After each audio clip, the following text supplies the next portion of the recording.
नमस्कार सभी को। आज से हम शुरू कर रहे हैं सीटेट का क्रैश कोर्स। और आज सबसे पहले मैं जो सबसे इंपॉर्टेंट टॉपिक है जो सीटेट की जान है वो है एनसीएफ। बहुत सारे बच्चे मुझसे ये पूछते हैं कि सर सीटेट के लिए हम पढ़े तो बहुत थे फिर भी हम फेल हो गए। तो जो फेल और पास के बीच में जो टॉपिक खड़ा है, समझ लेना इस चीज़ को, फेल और पास के बीच में जो टॉपिक खड़ा है वो है एनसीएफ। आपका मैथ स्ट्रोंग है, आपने कितना हिंदी पढ़ा है, कितना इंग्लिश पढ़ा है, कितनी साइंस पढ़ी है, कितनी एसएसटी पढ़ी है, ये सब आपका ऐसा हो सकता है कि 130 से या 120 से 140 नंबर पर ले जाएं आपको, समझ में आया। और सब्जेक्ट आपका मार्क्स इंप्रूव कर सकते हैं, लेकिन फेल से पास होना है। आप 70 पे हो, आप 80 पे हो और आपको 100 पार करना है तो आपको 100% एनसीएफ पढ़ना पड़ेगा। और जो बच्चे फेल हो रहे हैं, मतलब ऐसा हो ही नहीं सकता कि किसी बंदे को एनसीएफ के बारे में पता हो और वो पास ना हो, वो फेल हो जाए, ऐसा हो ही नहीं सकता। तो इतना इंपॉर्टेंट टॉपिक है, इस बात को ध्यान से समझ लेना। अब काफ़ी सारे स्टूडेंट को ये दिक्कत रही होगी कि सर अब तो एनईपी आ गई है। बहुत सारे मेरे पास मैसेज भी करते हैं कि सर एनईपी 2020 आ गई है तो क्या हम अब एनसीएफ ना पढ़ें। देखो, एनसीएफ को रटना नहीं था आपको कभी भी। एनसीएफ के कुछ बेसिक प्रिंसिपल थे जो आज भी एनईपी में है। एनईपी क्या है? जो एनपी 1986 थी उसकी जगह एक नई पॉलिसी आ गई है। अब इनके बीच में हुआ क्या है? देखो, स्ट्रक्चरल चेंजेस आए हैं। वो उसका मतलब क्या होता है कि भाई आपका पहले क्या था, 10+2+3, ये आपका एजुकेशन सिस्टम था। अब इन्होंने क्या कह दिया, 5+3+3+4। इन्होंने आपका स्कूल एजुकेशन को कहा कि भैया आपको नर्सरी एलकेजी यूकेजी भी लेके आओ। तो जैसे केंद्रीय विद्यालय हैं तो वहाँ पे नर्सरी एलकेजी यूकेजी पहले नहीं होती थी, अब वो भी होने लग गई है। ठीक है, उसको वो बाल वाटिका 1, बाल वाटिका 2, बाल वाटिका 3 कह रहे हैं। तो बेसिक ये चीज़ें हैं। बाकी एनईपी ये थोड़ी कहने लगा बच्चों को कि अब बच्चे रटने लग जाओ, नहीं, ऐसा नहीं है, समझना इस चीज़ को। आए समझ में? तो जो बेसिक प्रिंसिपल हैं वो तो आज भी वही हैं। तो इस वजह से ये सबसे इंपॉर्टेंट टॉपिक हो जाता है। और इस वीडियो को आप एंड तक देखोगे तो मैं ये गारंटी ले रहा हूं कि आपका सीटेट 100% पास हो जाएगा, अगर ये आपने सही से समझ ली तो। मैं दोबारा से बता रहा हूं, और सब्जेक्ट आपको हो सकते हैं कि 100 से 120 पर ले जाएं, लेकिन और सब्जेक्ट आपको 70 से 90 पर नहीं लेकर जा सकते। इस बात को ध्यान से समझ लेना, ठीक है। वो केवल एनसीएफ आपका क्लियर नहीं है, इस वजह से आपका सीटेट क्लियर नहीं हो रहा। अब देखिए, अगर आप अभी तक हमारे चैनल से नहीं जुड़े हैं तो अभी इसको सब्सक्राइब कर लीजिए, क्योंकि यहाँ पे पूरा क्रैश कोर्स करवाया जाएगा। और वीडियो शुरू करने से पहले अगर आप हमारे सीटेट बैच से रजिस्टर नहीं हुए हैं, जो कि फ्री ऑफ कॉस्ट चलेगा यहीं पे यूट्यूब पे, उससे आप रजिस्टर कर सकते हैं। आपको व्हाट्सएप करना पड़ेगा 8076392717 पर अपना नाम और सीटेट लिख के भेज देना। रजिस्ट्रेशन मैं आपको कर लूँगा, आपको रिप्लाई में मैसेज मिल जाएगा। फिर आपको डेली जो क्लासेस होंगी, जो भी रहेगी चीज़ें, वो आपको लिंक वगैरह प्रोवाइड कर देंगे। साथ ही जो हमारे 10 पेजेस के ईवीएस के नोट्स होते हैं वो भी फ्री ऑफ कॉस्ट आपको वहाँ पे दे दिए जाएंगे। चलिए शुरुआत करते हैं। पहले तो एनसीएफ फैक्ट्स। देखो भाई, जो मैं बेसिक प्रिंसिपल कह रहा था, कंस्ट्रक्टिविस्ट अप्रोच को अपना रहा है इंडिया। कंस्ट्रक्टिविस्ट अप्रोच क्या है? रचनावाद दृष्टिकोण। अब इसके अंदर मेनली 2 लोग हैं। 2 लोग कौन कौन से? एक तो पियाजे और एक है वाइगोत्स्की। पियाजे को कहा जाता है रेडिकल कंस्ट्रक्टिविस्ट और वाइगोत्स्की को कहा जाता है सोशल कंस्ट्रक्टिविस्ट। जब हम इनके बारे में पढ़ेंगे ना तो आपको इनके बारे में क्लियर हो जाएगा कि ऐसा ऐसा अलग अलग क्यों कहा जाता है। बेसिकली मैं इनको बता देता हूँ ये कहते क्या है। अभी जितना हम एनसीएफ के बारे में पढ़ेंगे ना, जितनी मैं आपको अभी टैग वर्ड वगैरह के बारे में बताऊंगा कि कौन से पॉजिटिव वर्ड हैं, कौन से नेगेटिव वर्ड हैं, तो वो आए कहाँ से हैं। जिन चीज़ों को कहा है पियाजे ने या वाइगोत्स्की ने कि ये चीज़ करनी चाहिए, तो वो तो हमने पॉजिटिव चीज़ों में लिख ली है, और जो चीज़ इन्होंने मना की है वो हमने नेगेटिव में कर ली है। तो पहली बात तो यही हो गया। अब इसका टीचर का रोल क्या होता है एनसीएफ के अकॉर्डिंग? फैसिलिटेटर का है। अब इंग्लिश में तो ये फैसिलिटेटर ही लिखा आएगा, हिंदी में हो सकता है सूत्रधार आ जाए, सुगमकर्ता आ जाए, सुविधादाता आ जाए, तो ये सारी चीज़ें हो जाती हैं। इसका मतलब क्या है? टीचर केवल पढ़ाएगा नहीं, टीचर पढ़ाई का माहौल बनाएगा क्लास के अंदर और बच्चे उसके अंदर खुद पढ़ेंगे, जिसकी वजह से टीचर और स्टूडेंट दोनों एक्टिव रहते हैं। अगर आप लेक्चर देते हो ना भाई, तो बच्चे एक्टिव नहीं होते उसके अंदर वो बोरियत फील करते हैं। आप समझ लो, एक आपको बेसिक चीज़ें बताता हूँ। एनसीएफ क्या कहता है? एनसीएफ ये कहता है कि बच्चे को पूरी इज्जत दो, बच्चे की बुराई अगर कहीं पे भी किसी भी आंसर में आपको दिख जाए ना सीटेट में, तो वो गलत है, वो चीज़ हो ही नहीं सकती। बच्चे की बड़ाई होनी चाहिए, बच्चे को वैल्यू दो, बच्चों को विचारों को वैल्यू दो, क्योंकि यही वाली बात है। आप खुद से सोचो ना, कोई बंदा आपकी बुराई करे कहीं पे तो आपको वो अच्छा लगेगा क्या? नहीं अच्छा लगेगा। आए समझ में? तो इसी जैसे बच्चों का कॉन्फिडेंस खत्म ना हो, वो कॉन्फिडेंट रहें, तो वो सारी चीज़ें हमें करनी चाहिए। तो बेसिक एक चीज़, तो एक फ़र्क तो मैंने आपको बहुत बेसिक ये बता दिया। दूसरा क्या है, मल्टी लिंगुअल क्लास और मल्टीकल्चरल क्लास, ये भी हमें क्यों लाना पड़ा? कई बार ऐसा होता था बिहार का बच्चा दिल्ली में पढ़ रहा है तो भाई उसको बिहारी बिहारी करके चिढ़ा रहे हैं, या इस तरह का कोई चीज़ है। या फिर हरियाणा के बच्चों की लैंग्वेज को बैन कर दिया गया है प्राइवेट स्कूल्स के अंदर कि हरियाणवी आप नहीं बोलोगे। तो ये चीज़ें गलत हैं, ये उनकी कॉन्फिडेंस। भाई आपको शर्म थोड़ी आनी चाहिए। मैं अगर हरियाणा से हूँ तो मेरे को उस चीज़ में शर्म थोड़ी होगी, ठीक है? तो बच्चा अपनी आइडेंटिटी से छुपे ना, इसीलिए कि हमारी क्लास के अंदर हिंदू भी हो, मुसलमान भी हो, ये सारी चीज़ें आगे हम इंक्लूसिव एजुकेशन के अंदर पढ़ेंगे। यही दो चीज़ें हैं एनसीएफ से ही। एनसीएफ में एक ही साथ में मैं सारी चीज़ें कवर नहीं कर सकता था, तो अगला जो टॉपिक आएगा वो आएगा इंक्लूसिव एजुकेशन, यानी कि समावेशी शिक्षा। तो उसके अंदर बहुत इंपॉर्टेंट पॉइंट आएंगे, वो भी आप नेक्स्ट वीडियो के अंदर देखना। अभी मैं मोटा मोटी ये बता रहा हूँ आपको कि हम, अगर कोई बंदा बिहारी है और वो अपनी भाषा के ऊपर उसको प्राउड होना चाहिए, और हमें भी उसकी इज्जत करनी चाहिए। हर संस्कृति की हमें इज्जत करनी है। मतलब एक जो चीज़ चली हुई है ना, रेडिकल नहीं बनना है हमें किसी चीज़ को लेके। फिर क्या है, चिल्ड्रन प्रॉब्लम सॉल्वर होंगे, साइंटिफिक इन्वेस्टिगेटर होंगे, एक्टिव एक्सप्लोरर होंगे। इसका मतलब क्या होता है, देखिए बच्चे को है ना, हमें ऐसा नहीं है तुम बोर्ड पे से उतार लो, कोई भी चीज़ है तुम बोर्ड पे से उतारते लाओ, ये काम करके लाओ और ये करके लाओ, नहीं। बच्चों को क्या करना है, हम क्यों कहते हैं कि हमारा जो देश है वो नोबेल प्राइज़ नहीं जीतता? उसका कारण क्या है? आप क्लास में जाओ, क्लास में जाते टीचर क्या कहेगा, कॉपी खोल लो, कॉपी खोल के तुम बैठ जाओ, और फिर वो घूमता रहेगा, बच्चों को पीटता रहेगा और किताब पढ़ाता रहेगा। बस किताब के बाहर कोई दुनिया ही नहीं है। तो एनसीएफ ये कहता है किताब के बाहर दुनिया होनी चाहिए, बच्चे खुद प्रॉब्लम सोल्व करें। मतलब कि कोई रियल लाइफ प्रॉब्लम हो या कुछ इस तरह का हो कि उनको ये बताया ना जाए कि तुम ऐसा ऐसा करो। बताने का मतलब ये है, इंस्ट्रक्शन ना दो तुम, हाँ उनकी हेल्प कर दो। उसको बोलते हैं स्काफोल्ड, जो उसने कहा है, वाइगोत्स्की ने कहा है कि आप उनको क्यूज दे दो, उनको स्काफोल्ड करो, उनका थोड़ी सी हेल्प करने का मतलब ये होता है कि आपको उनको सारी चीज़ें पक्की पकाई नहीं देनी है। आप उनको गाइड कर दो कि बेटा देखो इस तरह से करके देख लो, या कुछ इस तरह का क्वेश्चन पूछो जिससे उनके जो मिसकंसेप्शन है उनके आंसर उनको खुद मिले। अभी इनके बारे में बात करूंगा, क्या होते हैं मिसकंसेप्शन और क्या सारी चीज़ें रहती हैं, ठीक है? तो देखो, फिर है learning is active and social in nature. Learning active होती है, पैसिव नहीं होती है। लर्नर, इसी वजह से हम पैसिव नहीं बनाएंगे लर्नर को अपने को, और सोशल होती है नेचर में। ऐसा नहीं होता है कि एक बच्चे को आप अकेले में बिल्कुल पढ़ा रहे हो और उसको कमरे में बैठा के आपने सब कुछ पढ़ा दिया, नहीं। जितना बच्चा आपस में घुले मिलेंगे, बात करेंगे, उतना ज़्यादा वो एक दूसरे से भी सीखेंगे और वो बाकी सारी चीज़ें भी सीखेंगे। क्योंकि आपको केवल बच्चों को थ्योरी थोड़ी रटानी है, उनको सामाजिक प्राणी बनाना। सामाजिक प्राणी का मतलब क्या होता है कि समाज में आके वो आगे रहेंगे, तो वो चीज़ होनी चाहिए। चलिए नेक्स्ट पे चलते हैं। फिर learning is meaningful learning and social process, ये बता ही दिया था कि जो लर्निंग है वो क्या है, मीनिंगफुल प्रोसेस है। मीनिंगफुल होनी चाहिए, मतलब उसका कोई अर्थ हो। अब बच्चा ये कहता है कि मैंने फिजिक्स पढ़ ली, इसका क्या काम करूं मैं, क्या इसका कारण क्या है, क्यों पढ़ रहा हूं मैं, उसका क्यों का आंसर आप नहीं दे पाते, तो वो मीनिंगफुल होनी चाहिए। उसका कोई सार्थक मतलब होना चाहिए उसका।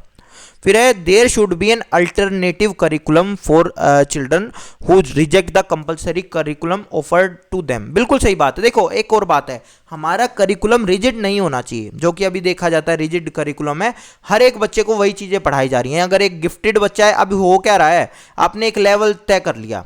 अब हमारा कोई बच्चा हो सकता है वो अभी फर्स्ट जनरेशन लर्नर है। फर्स्ट जनरेशन लर्नर ये होता है उसके घर में कोई आया ही नहीं स्कूल में, ठीक है, वो पहली जनरेशन का बंदा है जो अपने स्कूल में आ रहा है, तो उसके लिए भी आप वही वाली चीज़ें पढ़ा रहे हो उसको। और एक बंदा है जिसके घर में आईएएस ऑफिसर हैं और वो बच्चा भी गिफ्टेड है, उसका लेवल ये वाला है, तो उसको भी आप यही पढ़ा रहे हो। नहीं, ऐसा नहीं होना चाहिए। हमारा अल्टरनेटिव करिकुलम होना चाहिए। अल्टरनेटिव करिकुलम मतलब कि हर बच्चे के हिसाब से, आपका हर बच्चे का जो लेवल है आप इंडिविजुअलाइज्ड करिकुलम करो कि उसको इम्प्रूव करो। हमें ऐसा नहीं है अब अगर आपका करिकुलम ये है तो ये बच्चा इस लेवल की चीज़ें क्यों पढ़ेगा, ये बच्चा तो बोर हो जाएगा, गिफ्टेड बच्चा जो होगा हमारी क्लास के अंदर। ठीक है, तो ये सारी चीज़ें इस तरह से रहनी चाहिए कि फ्लेक्सिबल हो, कोई रिजिड ना हो आपका। ये एक और बात समझ लेना, रिजिडिटी गलत है हमारे इसके लिए। फिर teacher should adapt strategies based on knowledge of developmental factor. आप सीडीपी क्यों पढ़ रहे हो, चाइल्ड डेवलपमेंट क्यों पढ़ रहे हो? क्योंकि आपको पता तो हो कि हमारा बच्चा कितना मैच्योर है, हम उसको किस चीज़ पे क्या करा सकते हैं। अब आप उसको ट्रिग्नोमेट्री पढ़ाने लग जाओ फर्स्ट क्लास में, तो ऐसा तो नहीं है ना, वो अभी इतना मैच्योर नहीं हुआ है, इतना डेवलप नहीं हुआ है जिसके बारे में पियाजी बात करता है कि वो सारी चीज़ें पढ़ पाएगा। तो इस वजह से जो स्ट्रेटेजीज भी आप प्लान करोगे वो उनके डेवलपमेंटल फैक्टर के हिसाब से प्लान करोगे। नेक्स्ट है हमारा evaluation plan would be done with student. जो हमारा मूल्यांकन योजनाएं हैं वो छात्रों के साथ मिलकर की जाएंगी। ऐसा नहीं है उनको बाहर निकाल दिया कि नहीं, जो भी अब बच्चे कहेंगे, बच्चे कहते हैं कि सर मुझे तो है जो मैं हूँ, मेरा लिखने में इतना अच्छा नहीं होता लेकिन मेरे को आता सब कुछ है। तो आप उससे वाइवा लेके देख लो, वाइवा में आपको पता चल जाएगा ये बच्चा झूठ बोल रहा है या जो भी सारी चीज़ें हैं। ठीक है, तो आपका इवेल्युएशन प्लान है वो स्टूडेंट के साथ में होना चाहिए, जिस तरह से वो मतलब हर बच्चे के हिसाब से, यहाँ पे भी वही वाली बात आ गई ना, इंडिविजुअलाइज्ड प्लान होना चाहिए आपका। फिर अब मैं अब आपको सीधे टैग वर्ड्स के ऊपर लेके जाता हूँ। फिर आपकी एनसीईआरटी रिलेटेड जो एनसीएफ रिलेटेड जो प्रैक्टिकल नॉलेज से रिलेटेड जो क्वेश्चन आते हैं उनके बारे में हम अभी बात करेंगे थोड़ी देर में। पहले टैग वर्ड्स को देख लेते हैं।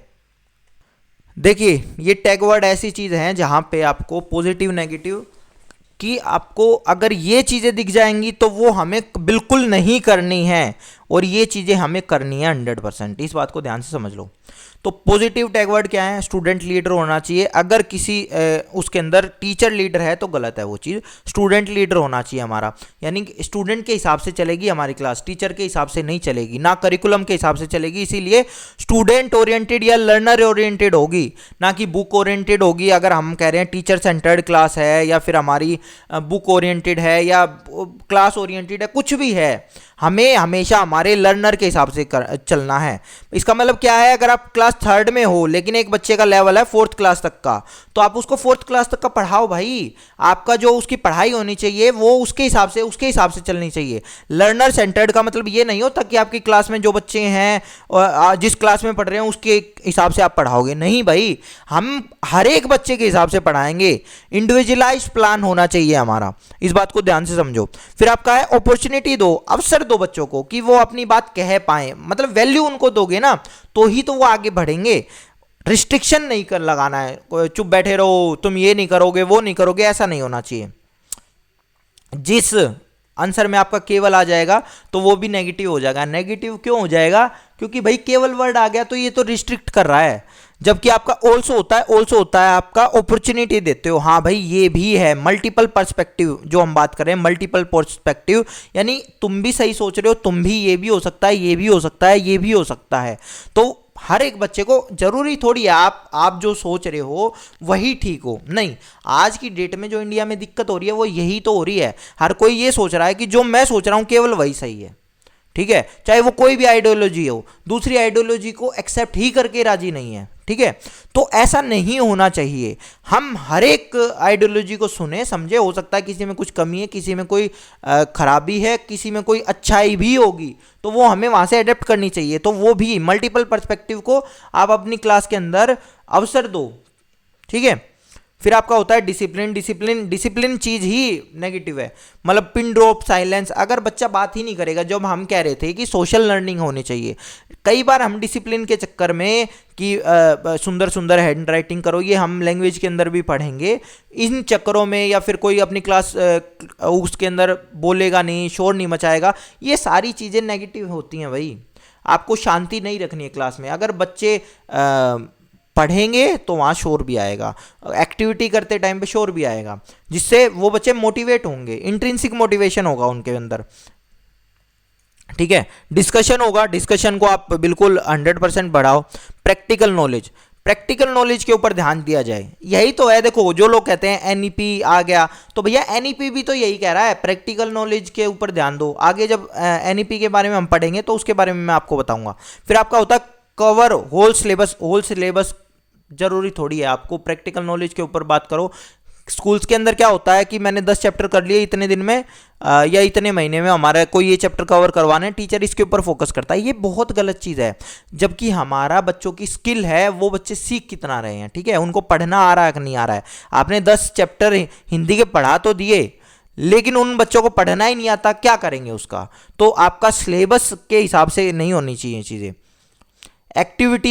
एक्टिविटीज़ के ऊपर ध्यान दो, क्योंकि उससे क्या होगा, बच्चों का इंटरेस्ट क्रिएट होगा। इंटरेस्ट क्रिएट होगा तो वो और ज़्यादा पढ़ेंगे। अंडरस्टैंडिंग बने बच्चों की, ना कि वो रटने वाली प्रवृत्ति को ख़त्म करेंगे।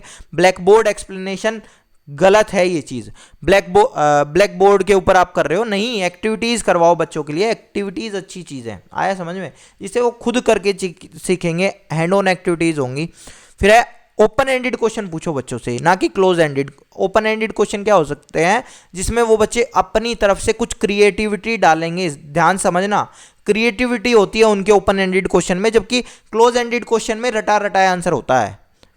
फिर आपको एक्सेप्टेंस ऑफ चाइल्ड, मैंने बताया बच्चों को पूरी एक्सेप्टेंस दो, चाहे वो कहीं से भी आया है, कि उसकी कोई भी भाषा है, उसका कोई भी कल्चर है, वो कैसा भी बच्चा है, वो गिफ्टेड बच्चा है, वो हमारा स्लो ब्लूमर है, वो फर्स्ट जनरेशन है, कोई भी है, उस बच्चे को एक्सेप्ट करो, बच्चे को स्वीकृति दो, उसके विचारों को स्वीकृति दो, उसकी इंटरेस्ट को स्वीकृति दो। एक बच्चा जब मैंने अभी बताया था ना कि जो इवेल्युएशन प्लान है वो भी बच्चे के हिसाब से बनाओ आप।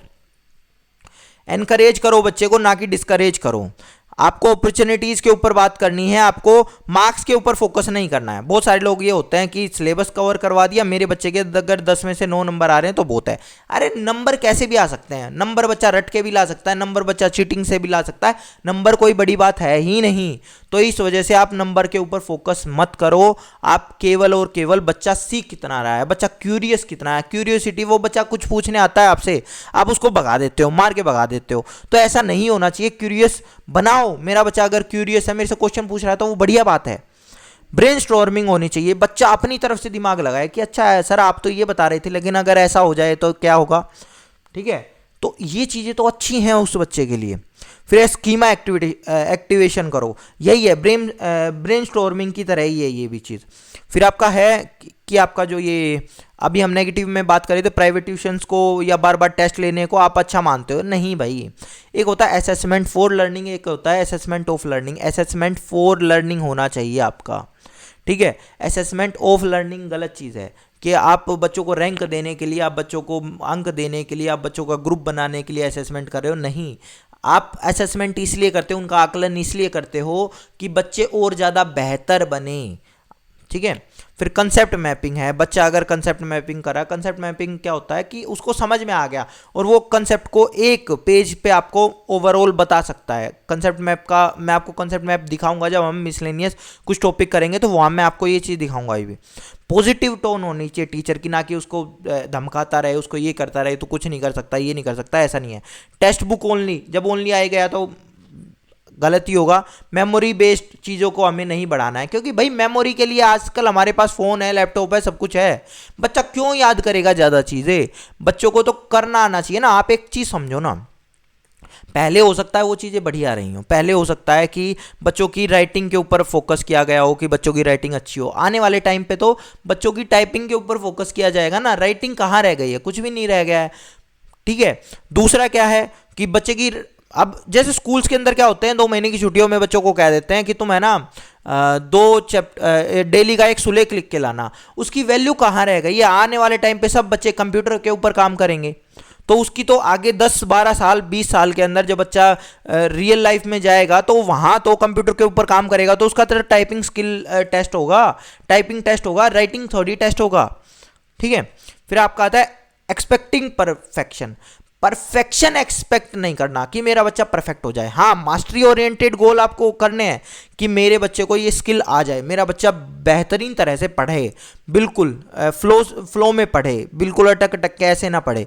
लेकिन आपको परफेक्शन एक्सपेक्ट नहीं करनी है उससे। परफेक्शन मतलब है कि उसके 10 में से 10 नंबर आ जाए, 20 में से 20 नंबर आ जाए, ये चीज़ नहीं है, क्योंकि बच्चा गलतियां भी करेगा। अब इसके अंदर मैं बताऊंगा अभी, क्योंकि अगर आप बच्चे से परफेक्शन की उम्मीद करने लगे तो एरर्स को आप कैंसिल कर दोगे, और जो कि नहीं होनी चाहिए, उनके बारे में हम आगे बात करेंगे। अभी एक सेकेंड। तो हम कहाँ आ गए थे?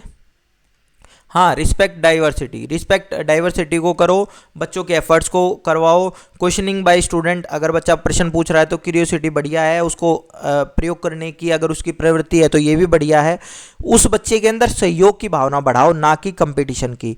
कंपटीशन यार राइवल नहीं बनाना है हमें, हमें बच्चे को एक दूसरे को सहयोग करें। क्योंकि आपका क्या होता है जब आप कहते हो ना रैंक 1, रैंक 2, रैंक 3, जो ये रैंक 1, रैंक 2, रैंक 3 से आप कंपटीशन हो जाते हैं। जैसे ही कंपटीशन आया तो बच्चे ये होंगे। अब आप भी देखो ना, सीटेट के अंदर हो सकता है आप सभी अपने नोट्स किसी को दे दो। क्यों दे दोगे? क्योंकि 90 पे ही आप भी पास हो रहे हो, 90 पे ही वो भी पास हो रहा है, तो क्या दिक्कत है? कोई और भी पास हो जाएगा, कोई दिक्कत की बात नहीं है।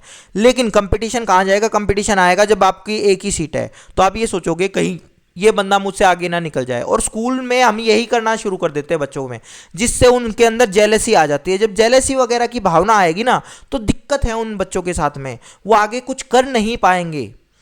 चलिए नेक्स्ट पे चलते हैं। क्वेश्चनिंग बाय स्टूडेंट हमने कर दिया। Cooperation in incremental view of ability होना चाहिए, ना कि एंटिटी व्यू ऑफ एबिलिटी होना चाहिए। बच्चे वृद्धि की ओर देखें कि हाँ हम और बढ़े, ना कि एक जगह आके रुक गए कि नहीं जी हमें तो यही चीज़ सीखना था, हमने ये चीज़ सीख लिया, बस हो गया हमारा काम। नहीं, आपकी इंक्रीमेंटल होना चाहिए, ना कि एंटिटी होना चाहिए। पैसिव लिसनिंग नहीं होनी चाहिए, एक्टिवली बच्चा पार्टिसिपेट करे उसके अंदर। चलिए,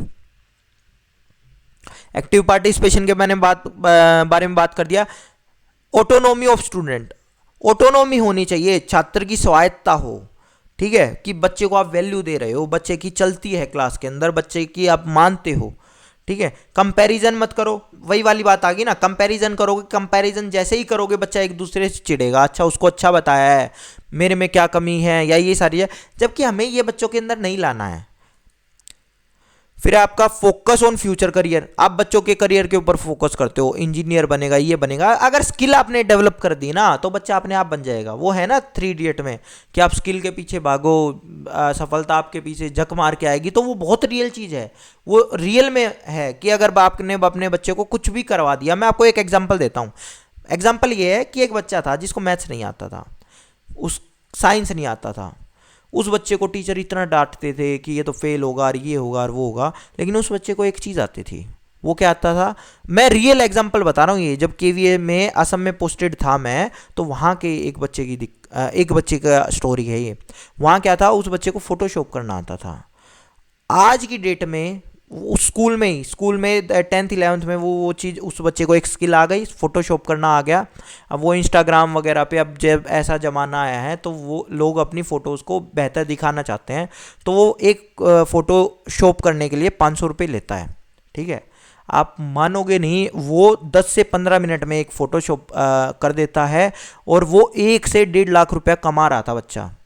जबकि अगर एक बच्चा जो दूसरा मैथ्स में अच्छा था, वो क्या कर रहा था? आ गया समझ में? तो हर बच्चा एक अलग तरह से, मैं इसीलिए तो कह रहा हूँ कि हो सकता है आपका बच्चा जो है वो मैं फोटोशॉप में अच्छा करना चाह रहा हो, तो आप उसको वो वाली चीज़ें सिखाओ, ना कि उसको कहोगे नहीं तू मैथ्स ही पढ़, तू मैथ्स ही पढ़, तू मैथ्स ही पढ़। फ़ायदा क्या उस चीज़ का? तो जो इंडिविजुअलाइज्ड गोल आपके होने चाहिए हर बच्चे के लिए, कि वो फोटोशॉप में और बेहतर करे। कोई बच्चा मैथ्स में अच्छा है तो वो मैथ्स में और बेहतर करे। तो ये सारी चीज़ें, और उनके बीच में कंपैरिजन नहीं होना चाहिए। मैथ्स वाले बच्चे को आप ये कहोगे, या कोई बच्चा स्पोर्ट्स में अच्छा है उसको आप ये कहोगे कि तेरे को साइंस तो बिल्कुल नहीं आती। अरे नहीं आती, क्या दिक्कत है? वही साइंस ही उसका सब कुछ थोड़ी है। तो इसी तरह से आपका जो करियर होगा, करियर के ऊपर फोकस मत करो कि अगर तू ये नहीं पढ़ेगा तो तेरी जॉब नहीं लगेगी, गवर्नमेंट जॉब नहीं लगेगी। करियर के ऑप्शन बहुत सारे हैं। अगर आप देखोगे यूट्यूब वगैरह पे भी जो लोग पढ़ा रहे हैं, ये इन लोगों को क्या है, ये अच्छे यूट्यूबर हैं भाई। अगर किसी बंदे के 2 मिलियन 3 मिलियन आपको सब्सक्राइबर दिख रहे हैं, तो देखो 2 चीज़ें अलग अलग होती हैं। एक होता है टीचर और एक होता है जो यूट्यूबर है। यूट्यूबर क्या होगा? यूट्यूबर के आपको सब्सक्राइबर बहुत मिलेंगे। टीचर क्या होगा? टीचर के अपना सिलेक्शन भी दिखेगा आपको। टीचर खुद का आपको जो टीचर होगा उसका बच्चों के सिलेक्शन भी दिखेंगे। यूट्यूबर क्या होगा? अपने आप को मार्केट बहुत बढ़िया कर रहा होगा। तो क्या ये अपने पेशे में फेल हो गया? नहीं भैया, वो बढ़िया काम कर रहा है, बहुत बढ़िया काम कर रहा है अपनी जगह। आए समझ में? मैं तो पॉइंट की बात वो कर रहा हूं कि जहां यूट्यूब पे टीचर पढ़ा रहे हैं तो वहां भी आपको फर्क दिख जाएगा, लेकिन वो बहुत बढ़िया कर रहे हैं तो अच्छी चीज है। ठीक है, हो सकता है जो टीचर आपका 1 लाख रुपए कमा रहा हो और वो 1 करोड़ रुपए कमा रहे हो, होगा ऐसा होता है। तो आप ये नहीं कहोगे कि वो फेल हो गया। अगर उनको भी डिस्करेज किया होता किसी ने तो वो आज यहाँ पे नहीं होते, यहाँ काम नहीं कर रहे होते। तो इसी तरह की चीज़ है।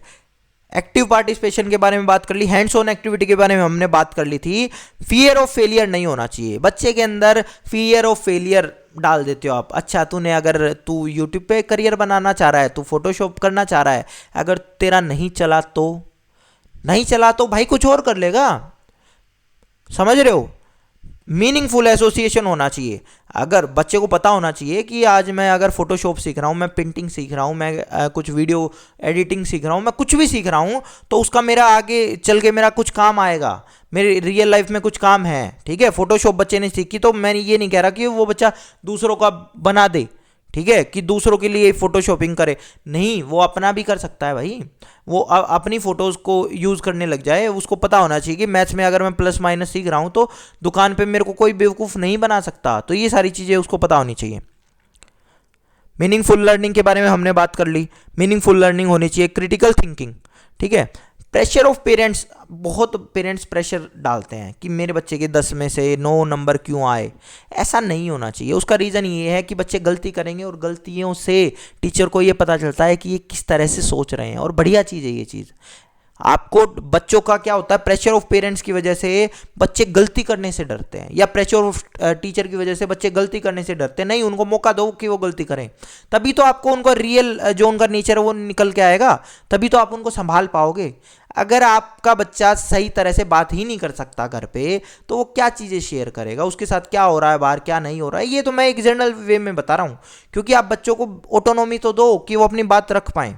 क्रिटिकल थिंकिंग होनी चाहिए। डेमोक्रेटिव क्लासरूम में जो एनवायरनमेंट होना चाहिए डेमोक्रेटिव हो, ना कि कंट्रोल्ड हो।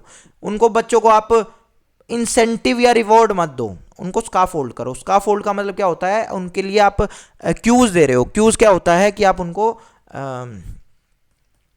क्यूज, ये कहा गया था, वाइगोस्की ने कहा था। ये क्यूज का मतलब जैसे आप उनको हिंट दे रहे हो, हिंट आप कह सकते हो। क्यूज का मतलब ये होता है, ठीक है। एनकरेज कर रहे हो डाइवर्स ओपिनियन को, डिस्करेज नहीं कर रहे हो। लर्निंग थ्रू इंस्ट्रक्शन नहीं है, लर्निंग थ्रू इंस्ट्रक्शन नहीं है, समझो। इंस्ट्रक्शन से आपकी लर्निंग नहीं हो रही है।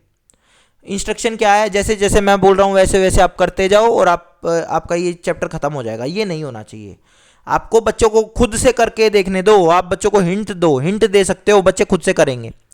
Giving giving time for child voice and thoughts, उन बच्चों को अपने विचारों को समय दो, बच्चों की आवाज़, और आप भी उनको समय दो। उनकी जो वो बच्चा कहना चाह रहा है, जो वो बच्चा बोलना चाह रहा है, उसको आप समय दो। इंक्वायरी करे बच्चा, बढ़िया है। रिजिड पैरामीटर या करिकुलम नहीं होनी चाहिए, जो कि मैंने आपको बताया था। रिजिडिटी आप कर देते हो, मेरी क्लास में बच्चा को मैथ आना ही चाहिए या ये सारी चीज़ें होनी चाहिए, ऐसा नहीं होना चाहिए। डिस्कवरी लर्निंग हो, बच्चा डिस्कवर करे। इंडिविजुअलाइज लर्निंग मैंने बताया था, व्यक्तिगत हो, ना कि पूरे क्लास के लिए आपने सेम टू सेम चीज़ें कर रखे। इंडिपेंडेंट थिंकिंग हो, स्वतंत्र सोच हो उसकी। ऐसा नहीं है कि जो उसके टीचर ने बता दिया वही सही है, जो उसके पेरेंट्स ने बता दिया वही सही है, जो उसके घर में सोच रहे हैं कि वो ये बनेगा वो यही बनेगा, जो उसके पेरेंट्स या टीचर या उसने आसपास में देखा है कि ये स्ट्रीम ली है तो वही होनी चाहिए। नहीं, उसको खुद सोचने दो ना कि बेटा तू क्या करना चाह रहा है। गिव मल्टीपल एग्जाम्पल, आप उसको मल्टीपल एग्जाम्पल्स दो, ठीक है। इमिटेशन या कॉपी ना करे वो किसी की। लेक्चर मत दो भाई, उसको लेक्चर मत दो, आप उसके सामने प्रेजेंट दो। अब लेक्चर इसके अंदर दो तरह से हो सकता है। एक तो आप क्लास के अंदर लेक्चर दे रहे हो, ठीक है, क्लास में आप पढ़ाते हुए लेक्चर दे रहे हो, एक्टिविटी बेस्ड लर्निंग होनी चाहिए। और एक होता है आपका वैसे लेक्चर दे रहे हो, आपको बच्चों के अंदर मोरल वैल्यूज़ देनी है, तो आप बच्चों को लेक्चर थोड़ी दे सकते हो भाई, या कोई नाटक थोड़ी दिखा सकते हो। आप खुद का एक एग्जाम्पल सेट करो उनके सामने कि अगर आपको कहना है बच्चों आप कभी भी क्लास के अंदर कूड़ा नहीं फैलाओगे, तो कभी कभी अगर आपको कूड़ा मिल जाए क्लास के अंदर तो उठा के उसको बच्चों के सामने डाल के तो दिखाओ, डस्टबिन में खुद ही। तो जब आप खुद डाल के देखोगे तो मैं गारंटी ले रहा हूं कि बच्चे आपकी क्लास में कहेंगे कि हाँ भाई टीचर ने कल उठाया था। तो कल आपके सामने अगर कूड़ा पड़ा होगा और बच्चे ने देख लिया कि कूड़ा टीचर के सामने पड़ा हुआ है और कल टीचर ने खुद उठाया था, तो आज वो खुद ही भाग के उठाएंगे। एक की जगह 10 उठाएंगे आज उस कूड़े को। या आप क्लास में नहीं होगे उससे पहले बात करेंगे कि देखो कल सर ने कूड़ा उठाया था, आज हमें, जबकि आपने उनको डरा दिया, धमका दिया। हो सकता है वो 5 दिन उठाएं, लेकिन फिर वो नहीं उठाएंगे, ठीक है, क्योंकि वो भूल जाएंगे उन चीज़ों को। चलिए नेक्स्ट पे चलते हैं। इंट्यूटिव थिंकिंग क्या होता है? सहज ज्ञान होता है। सहज ज्ञान क्या होता है? आपकी बच्चों के है ना कुछ इंट्यूटिव कंसेप्शन भी बन जाते हैं, जिनको आप मिसकंसेप्शन बोलते हो। बच्चे बहुत भोले होते हैं, बच्चे ऐसी ऐसी बातें करते हैं कि भाई पानी का कोई कलर नहीं है या ये सारी चीज़ें नहीं है, तो वो बहुत मतलब उनके कुछ प्रीवियस एक्सपीरियंस रहे होते हैं, उनसे वो चीज़ें सीखते हैं। तो लाओ ना, देखो बच्चे हमसे कम या ज़्यादा नहीं सोचते, वो अलग तरह से सोचते हैं, इस बात को ध्यान से समझ लो। बच्चे हमसे अलग तरह से सोचते हैं। मल्टीपल एग्जाम्पल आप दोगे, कनेक्ट एनवायरमेंटल लाइफ से आप कनेक्ट करोगे उनसे, ये तो होना ही चाहिए। कंपैरेटिव एवेल्युएशन नहीं होना चाहिए आपका। ड्रिल प्रैक्टिस, ड्रिल करवा रहे हो, प्रैक्टिस करो बच्चों, प्रैक्टिस प्रैक्टिस प्रैक्टिस से बच्चे मैकेनिकल हो जाते हैं और बच्चे क्लास के अंदर बोर होने लग जाते हैं, ऐसा नहीं होना चाहिए। रैंकिंग करोगे 1 2 3, ऐसा नहीं होना चाहिए। एक्सट्रिंसिक मोटिवेशन नहीं होना चाहिए, इंट्रिंसिक होना चाहिए। इंट्रिंसिक मोटिवेशन, एक्सट्रिंसिक मोटिवेशन क्या है? कोई चीज़ करने में आपको मज़ा आ रहा है, उस प्रोसेस को आप एंजॉय कर रहे हो, तो इंट्रिंसिक मोटिवेशन होता है। एक्सट्रिंसिक मोटिवेशन क्या है? किसी चीज़ के लिए आप कर रहे हो कि मेरे को ये चीज़ मिलेगी, ये रिवार्ड मिलेगा या ये चीज़ मिलेगी, तो एक्सट्रिंसिक मोटिवेशन होता है। इसके बारे में डिटेल में वीडियो बनाऊंगा मैं अलग से मोटिवेशन जब पढ़ाऊंगा, क्योंकि इस टॉपिक को बहुत सारे लोग गलत पढ़ाते हैं और बच्चों को दिक्कत है इस टॉपिक के अंदर। असाइनिंग रिस्पॉन्सिबिलिटी ऑफ स्टूडेंट, बच्चों को जिम्मेदारी सौंप के तो देखो, जब भी तो वो जिम्मेदार बनेंगे। मिनिएचर एडल्ट, लघु वयस्क नहीं है, बच्चे अलग हैं हमसे, बच्चे बच्चे हैं भाई, खाली स्लेट नहीं है। बिहेवियरिस्ट कहते थे, हमारा कंस्ट्रक्टिविज्म चला हुआ है, लेकिन बिहेवियरिस्ट कहते थे कि बच्चे खाली स्लेट होते हैं, तो इस चीज़ को ध्यान से समझना, ये गलत होता है। अवॉइडेंस फोकस्ड गोल, अवॉइडेंस फोकस्ड गोल क्या है? कि मेरे को लास्ट नहीं आना, मेरे को ये चीज़ नहीं करनी, तो ये उसका बच्चे का ये गोल हो। नहीं भाई, बच्चों को तो मास्टरी गोल करवाओ ना बच्चों के लिए, कि आपको ये सारी चीज़ें आ रही हैं। आगे समझ में। इंट्यूटिव गैस, तुक्के मारना जो आप कहते हो, बच्चे तुक्के मार रहे हैं, कोई दिक्कत नहीं है, बढ़िया है, वो भी एक साइंटिफिक चीज़ है, मारो, कोई दिक्कत नहीं है। फिर आपका हो जाता है बाल साहित्य। आपको किताब ही क्यों पढ़नी है? अगर आपको बच्चों को पढ़ना सिखाना है तो आप किताब ही क्यों पढ़वाओगे उनसे? उनको कहो कॉमिक्स पढ़ो, आपको बच्चों को फ्लुएंटली पढ़ना ही तो सिखाना है। उनको कॉमिक्स पढ़ने में मज़ा भी आएगा, बढ़िया है, और वो ज़्यादा से ज़्यादा पढ़ेंगे भी, और जितना ज़्यादा वो किताब जो आपकी कॉमिक्स होंगे वो पढ़ेंगे, उतना उनके लिए बढ़िया है, उतना उनकी फ्लुएंसी बढ़ेगी।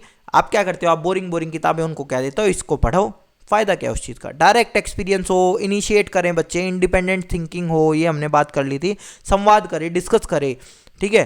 और आपका निर्णय ले, बच्चे खुद से निर्णय ले। कंडीशनिंग, हमारे बिहेवियरिस्ट लोग कहते थे कंडीशनिंग, ये जानवरों को किया जाता था, इंसानों के लिए ये थ्योरीज नहीं थी, जो लोगों ने ये बाद में यूज़ करनी शुरू कर दी, ठीक है।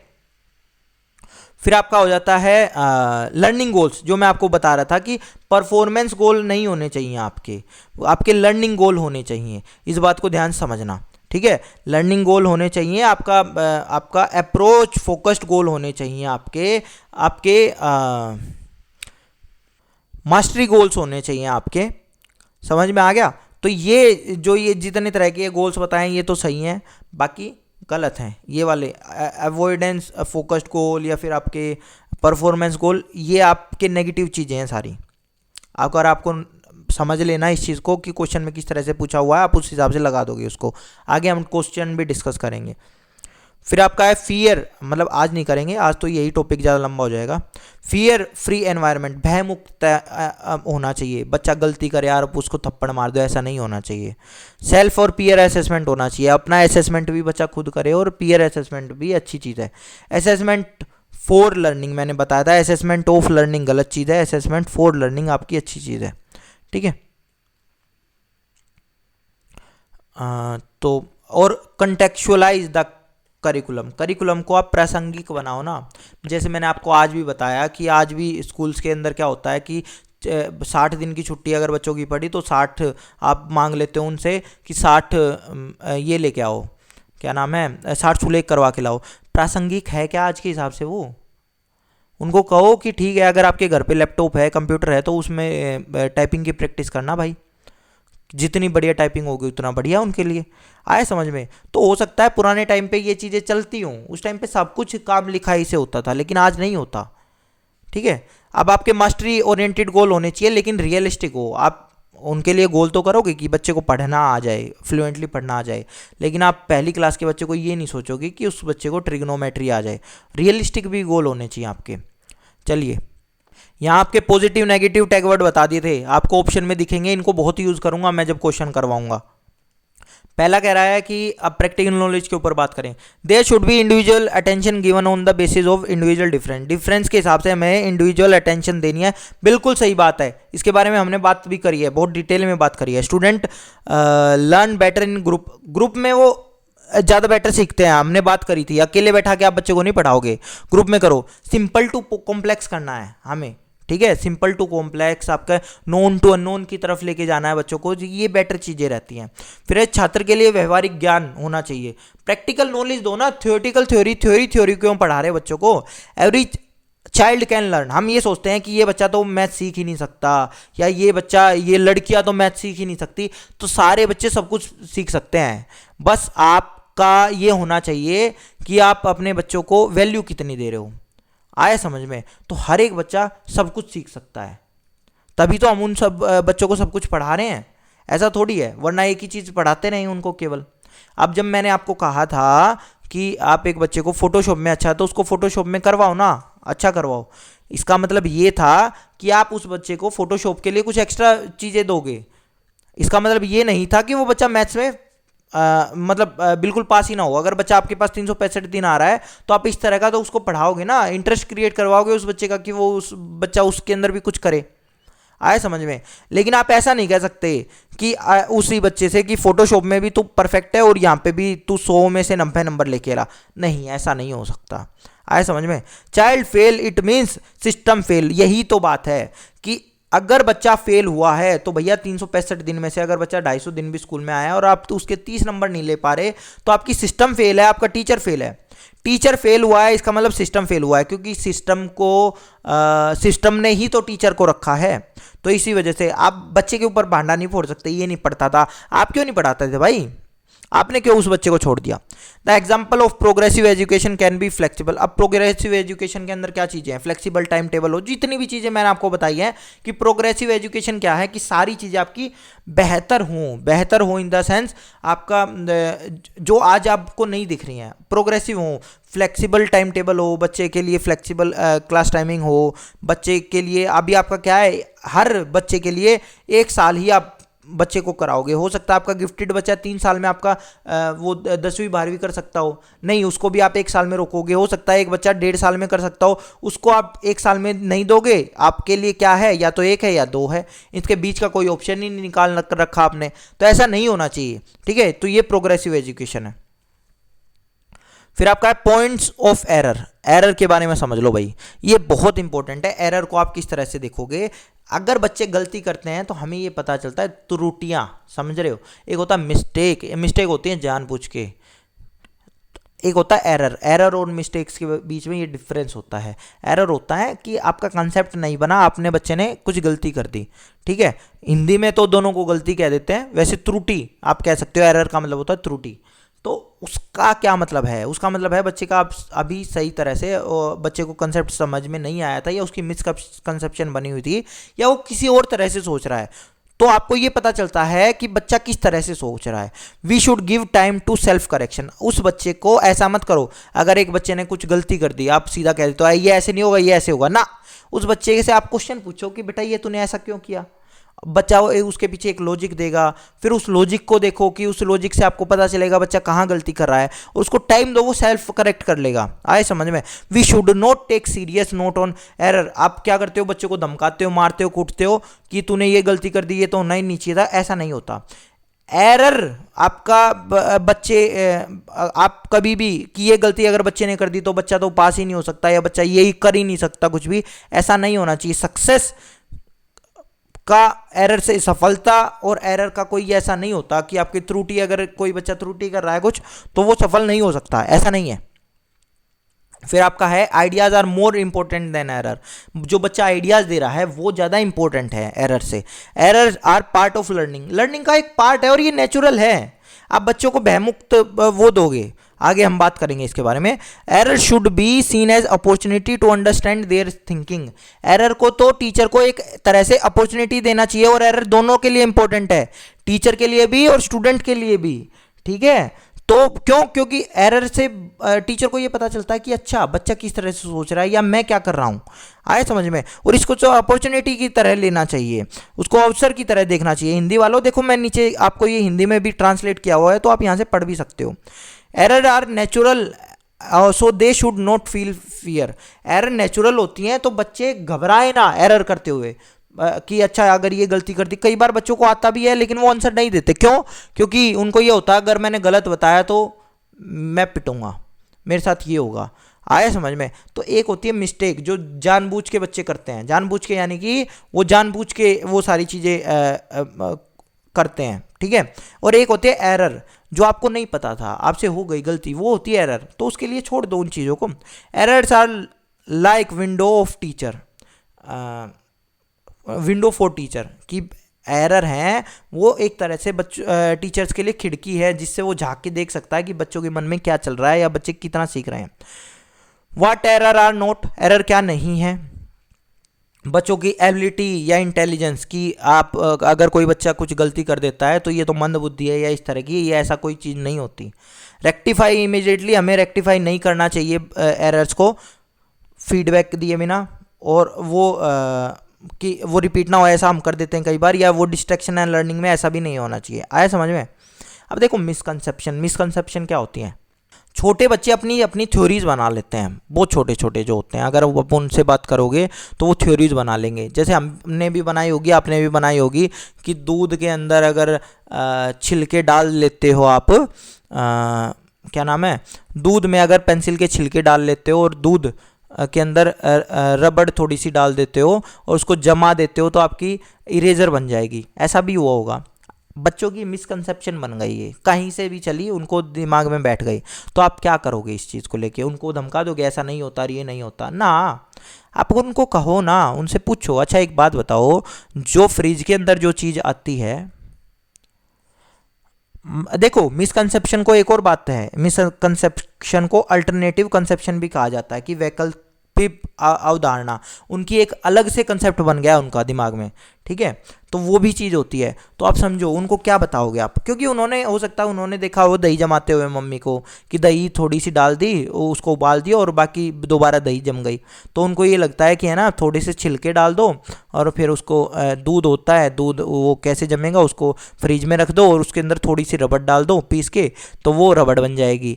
लेकिन आप उस बच्चे को पूछो ना, आप उनको क्या करोगे? टीचर विल आइडेंटिफाई मिसकंसेप्शन, कि बच्चे का मिसकंसेप्शन कहाँ है, फिर वो उनको काउंटर करने के लिए स्टूडेंट को खुद चांस देगा। काउंटर कैसे करवाएगा? काउंटर करने का मतलब क्या होता है मिसकंसेप्शन का, समझो। टीचर कहेगा कि अच्छा एक बात बताओ बेटा, फ्रिज से कोई चीज़ निकलती है, फ्रिज से तुमने क्या खाया है? सर बर्फ़ खाई है हमने, हमने और क्या क्या खाया है, और हमने आइसक्रीम खाई है। अच्छा एक बात बताओ, जैसे वो फ्रिज से निकलती है तो क्या होता है? सर वो ठंडी ठंडी होती है। बच्चे बताएंगे खुद ही। अच्छा तो एक बात बताओ कि अगर मान लो आपने आइसक्रीम बाहर रख दी तो क्या होगा? सर वो पिघल जाएगी थोड़ी देर में। तो आप एक बात बताओ, अगर ये आपकी रबड़ भी वहीं से बनती हो तो उस वो नहीं पिघलनी चाहिए क्या? बच्चा उसके ऊपर सोचेगा। आपने बोला नहीं है उसको कि नहीं ऐसा हो जाएगा वैसा हो जाएगा ना, आप वहाँ तक जो उसने जवाब दिया वहीं से वहीं तक खींच कर लेके गए हो। तो वहाँ से क्या होगा, बच्चे का समझ में आएगा, अच्छा ये चीज़ थी, तो वो खुद से अपनी मिसकंसेप्शन होगा वो दूर कर लेगा, ठीक है। फिर क्या होता है, जो पेरेंट्स होते हैं बच्चों को मोबाइल फ़ोन काट दिया, ये कर दिया वो कर दिया, ऐसा नहीं होना चाहिए। मोबाइल फ़ोन मत दो बच्चों के लिए, ये बंद कर दो, बच्चे खेलने नहीं जाएंगे, ऐसा नहीं होना चाहिए। आप उनको इतने रिजिड नहीं हो सकते, आप उनको दो ना टाइम, कोई दिक्कत नहीं है, होने दो। They should be good association with parents, teacher का पेरेंट्स के साथ में एसोसिएशन होना चाहिए। टीचर और पेरेंट्स को एक दूसरे पे भरोसा, और वो एक तरह से करें। Teacher can counsel also, we do not need professional expert only, कि केवल प्रोफेशनल एक्सपर्ट ही बच्चे की सहायता नहीं कर सकता। टीचर भी गाइडेंस काउंसलिंग की होती है टीचर ने, तो टीचर करवा सकता है उसका। Teacher should facilitate meaningful learning and most formulate question of the content discuss. देखो हम क्या कर सकते हैं, टीचर क्या कर सकता है, मैंने कहा था टीचर माहौल बनाएगा। माहौल का मतलब क्या है, टीचर केवल लेक्चर नहीं देगा, टीचर मीनिंगफुल लर्निंग के लिए क्वेश्चन बनाएगा, उनसे डिस्कस करेगा, डिबेट करवाएगा टॉपिक्स के ऊपर, प्रेजेंट करेगा बेटर वे में, तो ये सारी चीज़ें हो सकती हैं आपकी। Student learn in number of वे, एक ही तरह से स्टूडेंट नहीं सीखते हैं, वो बहुत तरह से सीखते हैं students. Children are always motivated to learn, they have natural interest, बच्चे हमेशा शुरुआत में मोटिवेट होते हैं लर्न के लिए, वो जानना चाहते हैं ये ऐसा क्यों हो रहा है, लेकिन हम क्या करते हैं, हम उनकी ये चीज़ ख़त्म कर देते हैं। Children are capable to think but their thinking is different from adult, हम ये सोचते हैं कि बच्चों में कम दिमाग है, बच्चे कम सोचते हैं ना, वो सोचते हैं लेकिन वो अलग तरह से सोचते हैं। जैसे मैंने आपको बताया ना, उनके अपने कंसेप्ट होते हैं भाई, क्या दिक्कत है। ये लेबल वगैरह बच्चों को कभी नहीं करना, मोटिवेट करने के लिए एक्सटेंसिव मोटिवेशन होता है, ये हमारे लिए नेगेटिव है, मैंने आपको पहले भी बताया था, ठीक है। तो लेबल मत करो, कुछ चीज़ें मत दो बच्चों को कि तुम्हें स्टार दे दिया, स्टार वगैरह के लिए बच्चा पढ़ रहा है तो गलत है। बच्चे को पढ़ने में मजा आ रहा है तो बच्चा पढ़ रहा है, तो ये चीज़ अच्छी है। No student is perfect, mature student are also sometime need emotional support. हाँ, हर एक बच्चे को इमोशनल सपोर्ट होना चाहिए, इसीलिए आप प्यार से बात करोगे, प्यार से रहोगे बच्चों के साथ में, इसीलिए तो हम कहते हैं भय मुक्त होना चाहिए आपका वातावरण। तो भैया आज का ये जो टॉपिक था ये मैंने कंप्लीट कर दिया है, लगभग 45 मिनट का ये टॉपिक हुआ है। इसके बाद में जो क्वेश्चन होंगे, अगर मैं फिर बता रहा हूँ ये टॉपिक बहुत ज़्यादा इंपॉर्टेंट था, अगर आपके कोई सजेशन है तो कमेंट में भैया लाइक कर देना, आप बता देना बाकी सारी चीज़ें। तो धन्यवाद, आपका दिन शुभ रहे।